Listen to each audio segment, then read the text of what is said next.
திருஷ்டி பட்டு நோட்டீஸ் பண்ணி அட்டென்ஷன் ஆகி அது அவன் நினைக்கிற ஃப்ரீக்குவென்சி வேவ் லென்த் எல்லாம் உங்களை வந்து தாக்கி உங்கள் யூனியனையும் தாக்கி அது டிலே ஆகிறதுக்கு இப்படி மிஸ்டிக்கலாக நீங்கள் ஒர்க் அவுட் பண்ணுறது, மிஸ்டிக்கலாக நீங்கள் எல்லாத்தையும் நினச்சதை சாதிச்சுக்கணும்னு நினைக்கிறீங்க. இது for more better and union will manifest very fast.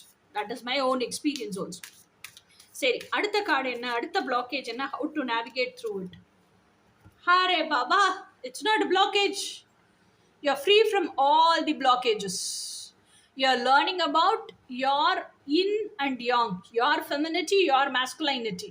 You are the chariot. அது என்ன சொல்லுவாங்க, தேர் பாகன், chariot ஓட்டுறாது.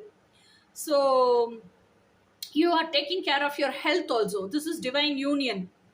So you are reaching divine union. So இதே மாதிரி மார்ச் ஃபார்வர்ட் பண்ணிட்டே இருந்தீங்க அப்படின்னு சொன்னா you will definitely reach union. Most of the people, you should be in inner union by now, November end. By now ngirudhu November end. Okay, so I'm so happy. So these are the messages and union messages for the twin flame collective for November.